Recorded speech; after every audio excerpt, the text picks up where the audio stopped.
नमस्कार दोस्तों, स्वागत है आपका आपके अपने यूट्यूब चैनल मनप स्टोरीज में। दोस्तों, कहानी चल रही है ज़िंदगी मिलेगी दोबारा और इस कहानी के 18 पार्ट अपलोड हो चुके हैं। ये 19वां पार्ट है। तो चलिए दोस्तों, 19वें पार्ट को शुरू करते हैं। रघु चिल्लाने लगा कि ब्रेक फेल हो गए हैं।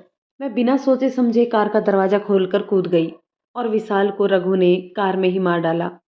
खुद के बुने जाल में विशाल खुद ही फंस गया। लेकिन लाश आलोक की उत्सुकता थमने का नाम नहीं ले रही थी। बात करते करते वे कुछ देर अपनी सांसों को थाम लेते हैं, लेकिन वो फिर से उठ खड़ी हुई। मेरे नीचे कूदने के बाद कार कुछ और आगे बढ़ी। विशाल पहले से ही गुस्से में था कि योजना बिगड़ गई थी। तब विशाल ने रघु पर हमला किया, लेकिन रघु भी सब कुछ तैयार करके आया था। कैसे? आलोक ने बड़ी उत्सुकता से पूछा, मानो अभी भी विश्वास नहीं हो रहा था। विवान ने अपना मुंह खोल दिया। सैकड़ों यातनाएं झेलने वाले के मुंह से दो शब्द तक नहीं निकले, लेकिन किस जादू से उसके मन के सारे राज अवनी खींच लाई। विशाल ने बेईमानी पकड़ ली थी, इसलिए साथ में फल काटने वाले चाकू से रघु के शरीर पर वार किया। लेकिन रघु उससे पहले ही बोलते हुए अवनी चुप हो गई। भले ही आलोक ने किसी और के मुंह से यह क्रूर घटना सुन रखी थी, लेकिन उसका पूरा शरीर कांप रहा था। पूरा मन अज्ञात भावनाओं से भर गया। भले ही विशाल ने उसे नुकसान पहुंचाने की कोशिश की, फिर भी अवनी ने कभी ऐसा परिणाम नहीं चाहा था। जिसके पास सृष्टि की शक्ति नहीं है, वह विनाश कैसे कर सकता है? जीवन और मृत्यु कितने तुच्छ हैं, जहां लोग जुनून और मूर्खता के कारण एक दूसरे को की जान ले लेते हैं। क्या इसका मतलब यह है कि कोई और रास्ता नहीं होता? दोनों कुछ देर चुप रहे। आलोक ने ऐसे परिणामों के बारे में सोचा भी नहीं था। आलोक ने नहीं सोचा था कि एक व्यक्ति को अपने कर्मों के कारण अपनी जान गंवानी पड़ेगी। हाथापाई के दौरान रघु का शरीर जख्मी हो गया। ध्यान से देखोगे तो उसकी पीठ के बाईं ओर चाकू का निशान दिखाई देगा। अवनी रुकी और बोली, विवान ने मुझे इतना ही बताया। बस इतना ही हम दोनों के बीच बात हुई। पर तुमसे इतनी बातें क्यों की? हमने कई बार उसके पेट से बात निकलवाने की कोशिश की, लेकिन आलोक ने यह कहने की कोशिश की, लेकिन यह सब नहीं कह सका, क्योंकि बात के बीच में ही अवनी ने कहा, उसने मुझे बताया क्योंकि वह मुझ पर विश्वास करता है। लेकिन मैं तुमसे कह रही हूं क्योंकि मैं तुम पर विश्वास करती हूं आलोक। लेकिन तुम आवेग में आकर उसकी सजा की अवधि कम नहीं करोगे। सभी सबूत तुम्हारे हाथ में है। मैं जानती हूं तुम चाहो तो विवान की सजा को कम करना कोई मुश्किल काम नहीं है, लेकिन उसे सजा मिलनी चाहिए। उसे अपनी गलती का एहसास होना चाहिए। कैसे? आलोक के दिमाग से बादल छटने लगे। वह तनाव में था। उसने सोचा कि भावनाओं के प्रभाव में विवेक को दूर धकेलने से अवनी पुराने मोहों से कमजोर हो सकती है। वह भूल जाएगी कि आलोक उससे कितना प्यार करता है। लेकिन उसका सम्मान आलोक की नज़र में और बढ़ गया। एहसास हुआ कि कॉलेज के मोह पर काबू पाने वाली लड़की आज परिपक्व हो गई है। उसने कांटों से भरी मछली को चुनना सीख लिया है। आलोक का मन एक अजीब सी शांति से भर गया। शायद यही प्यार है। सैकड़ों मील दूर से भी साथ रहा जा सकता है, भले ही हम एक दिन के लिए भी संवाद ना करें। Survival of the fittest, Avni ने आलोक के चेहरे की ओर देखते हुए मुस्कान के साथ कहा। कॉलेज और स्कूल और कॉलेज में पढ़ते समय हम इस शब्द से कामोबेश परिचित थे। अस्तित्व की लड़ाई आलोक, है ना? हाँ, मुझे याद है। लेकिन अचानक तुम ये बातें क्यों कर रही हो?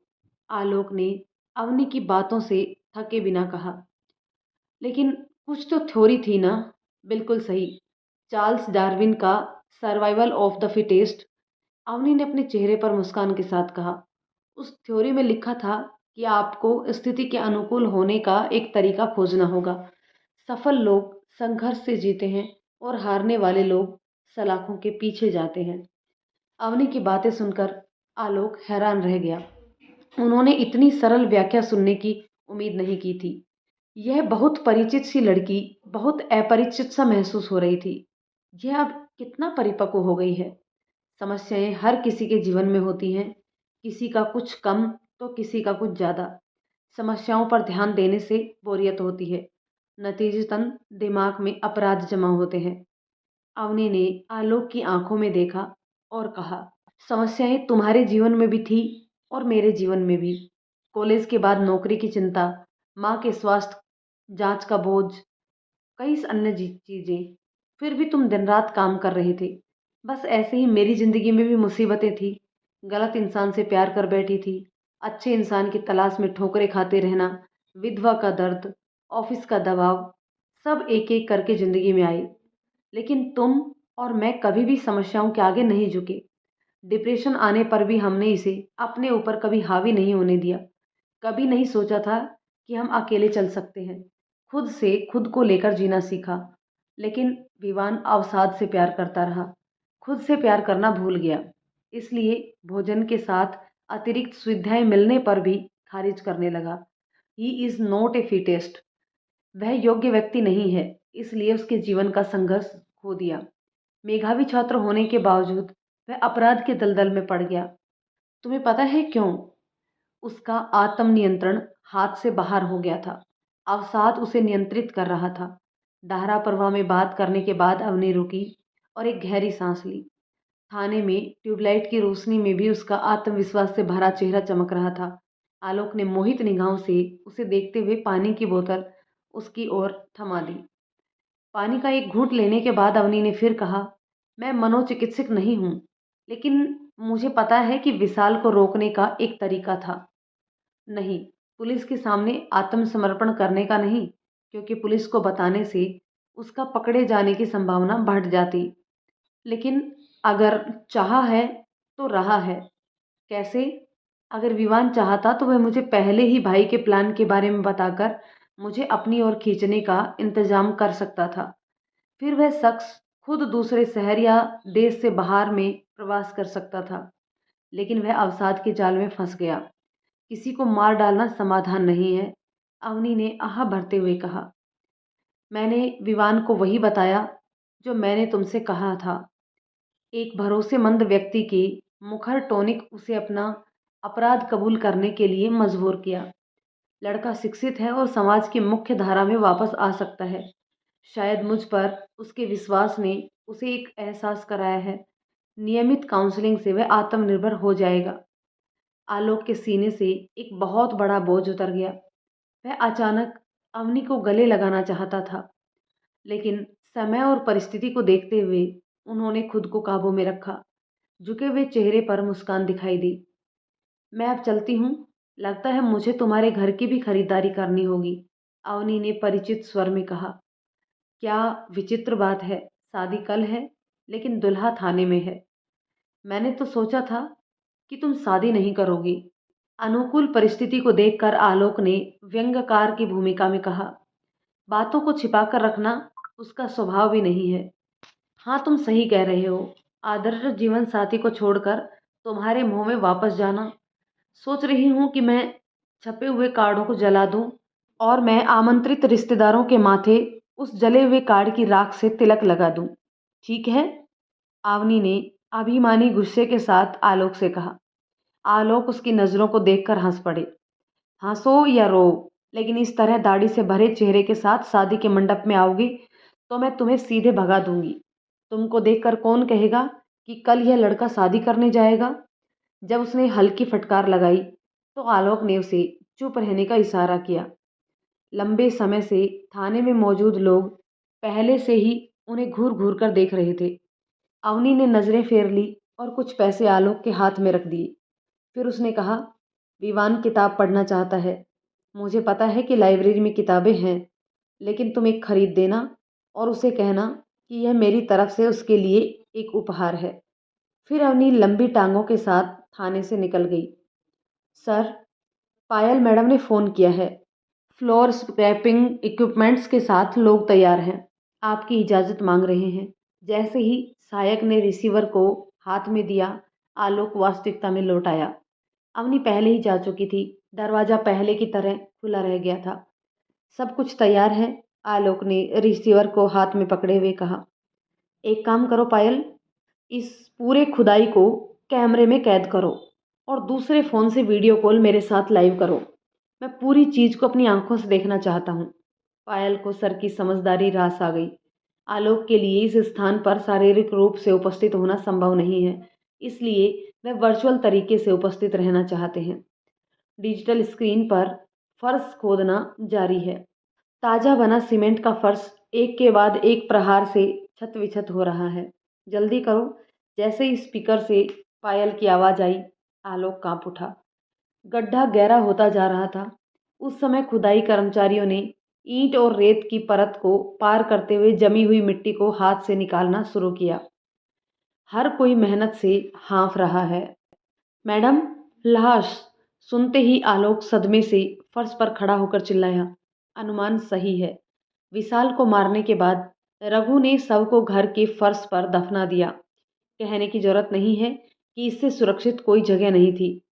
वह शमशान या कब्रिस्तान का कोई झमेला नहीं है। इसके अलावा अगर लाश का निजी तौर पर अंतिम संस्कार करता है तो दुर्भाग्य से दूसरों के द्वारा देखे जाने की प्रबल संभावना है।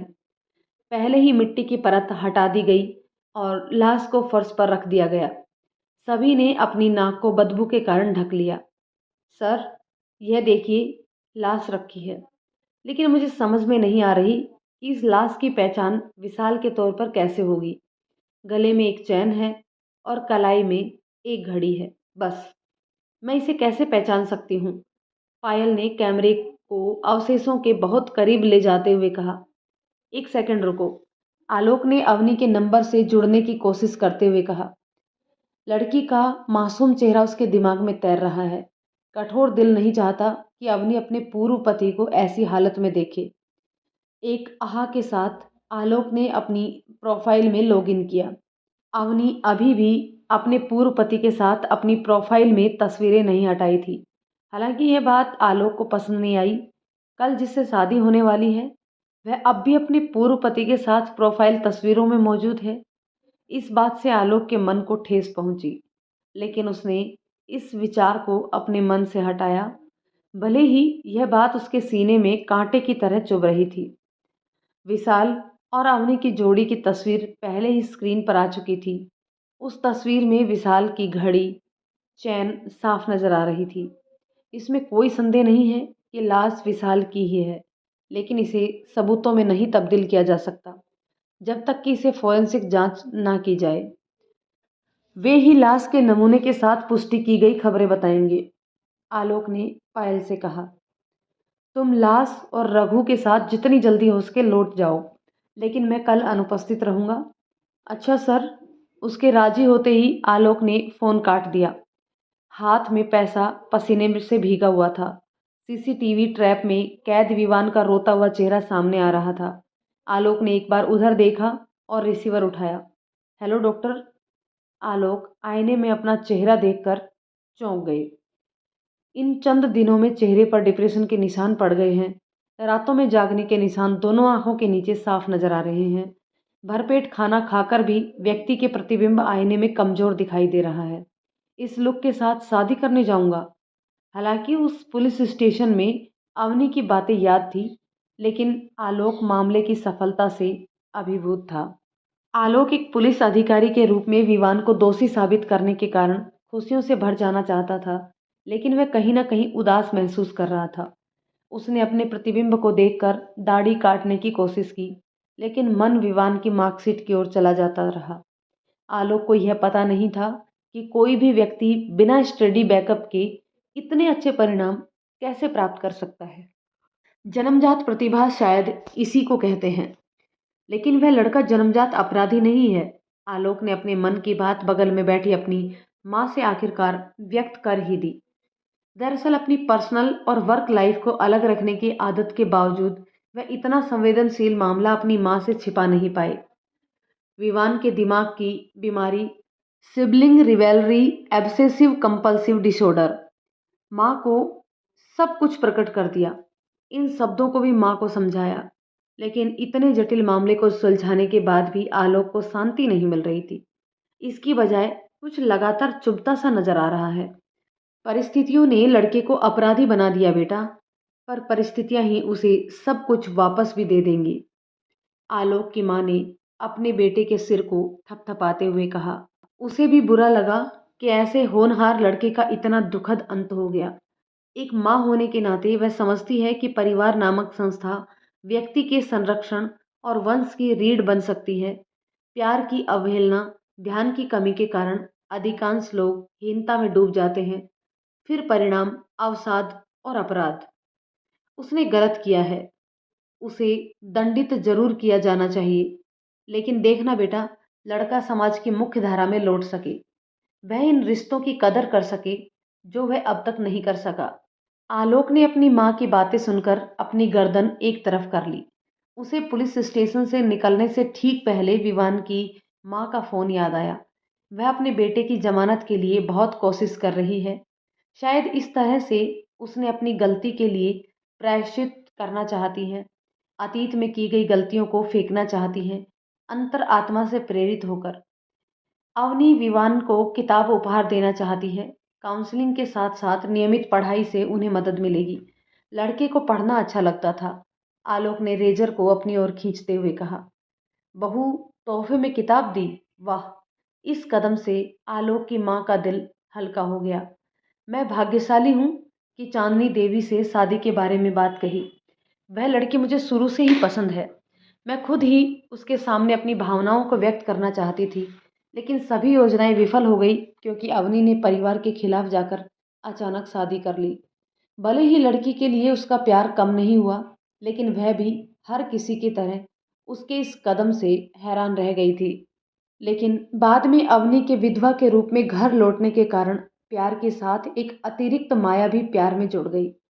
एक विधवा ही दूसरी विधवा की पीड़ा और भावनाओं को समझ सकती है। आलोक की माँ कोई अपवाद नहीं है। इसलिए चांदनी देवी के शादी के प्रस्ताव के बाद उन्होंने 2 बार भी नहीं सोचा। वह पुरानी यादों को भूलकर उसे अपनाना चाहती थी। हादसे हर किसी की जिंदगी में होते हैं, किसी की जिंदगी में किसी की राह चलते सड़क पर।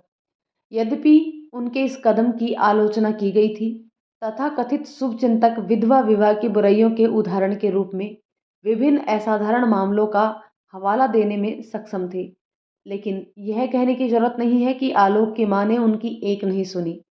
अवनी अपनी क्लासमेट विवान को स्कूल कॉलेज के दिनों से जानती है, उसे संभालना भी बखूबी जानती है। इसलिए मुझे किताब देने का उसका विचार बहुत पसंद आया। आलोक ने अपनी दाढ़ी पर झाग मलते हुए कहा, तुम अपनी दाढ़ी काट लो, मैं बाकी का काम निपटा कर आती हूँ। एक रिश्तेदार के संकेत पर आलोक की माँ उठ गई। बहुत काम बाकी है, रात में शादी, उन्हें कल जल्दी उठना भी है। वह कमजोर शरीर के साथ काम की निगरानी कर रही है। आखिरकार इकलौते बेटे की शादी जो है। हाँ जाओ। झागदार गाल ब्लेड की क्रिया से थोड़ा कट गया। आह। आलोक ने चुपचाप दर्द के बहाव को निगल लिया।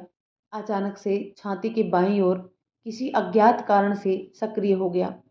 अवचेतन मन ने कहा, पता नहीं ऐसे कितने ही घाव का दर्द विवान के दिमाग को काट दिया है। भले ही शरीर का घाव दिखाई दे, लेकिन मन का घाव दिखाई नहीं देता। दोनों ही स्थितियों में घायल व्यक्ति जलते हुए दर्द को सहन करता है और चुप रहता है।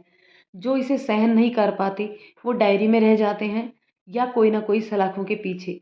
आलोक ने अपने बेचैन मन को शांत करने के प्रयास में अवनी को फोन लगाया। इस लड़की से बात करने से जमा हुई थकान दूर हो जाएगी। हाँ बोलो। अवनी ने 2 रिंग के बाद जवाब दिया।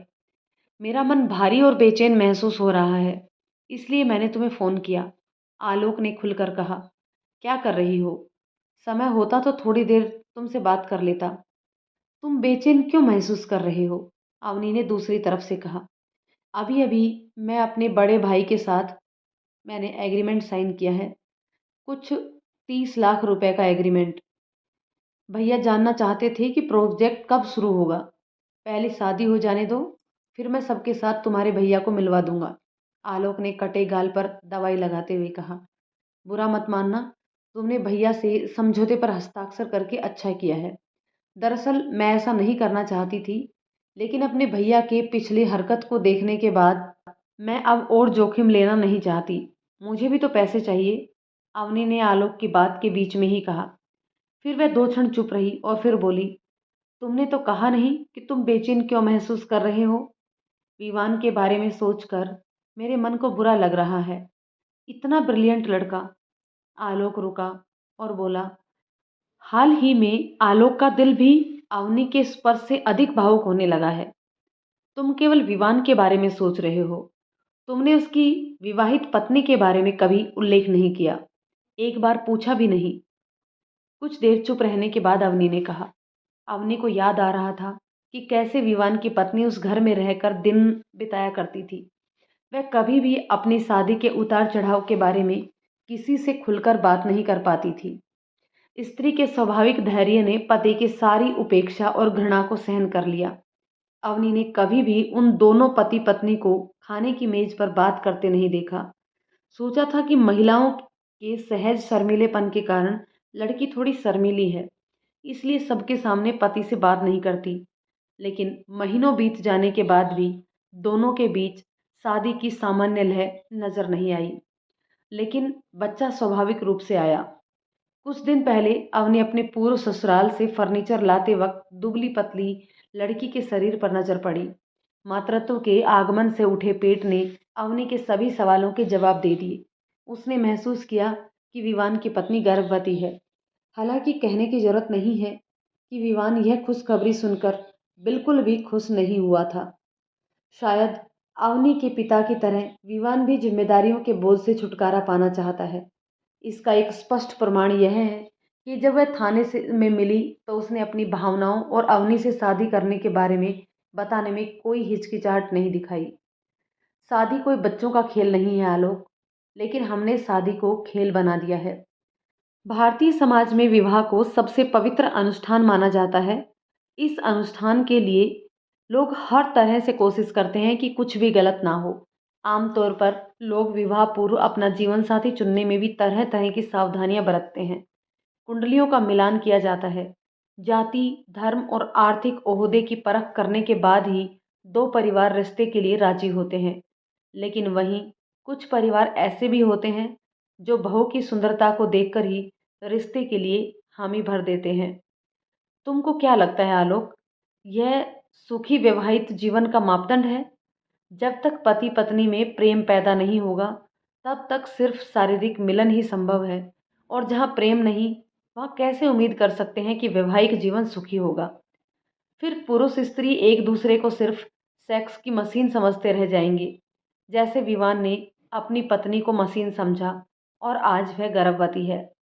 आलोक ने अपने कान में फोन को दबाकर अवनी की बातों को सुनते हुए किसी अज्ञात लोक में पहुंच गया। उसे समझ ही नहीं आ रहा है कि अवनी को क्या जवाब दे। सच ही तो कह रही है अवनी, मुझे एक बार भी तो विवान की पत्नी याद नहीं आई। आलोक की ओर से कोई जवाब नहीं आते देख अवनी ने फिर से कहा, इसलिए मैं कह रही हूँ कि शादी कोई बच्चों का खेल नहीं है।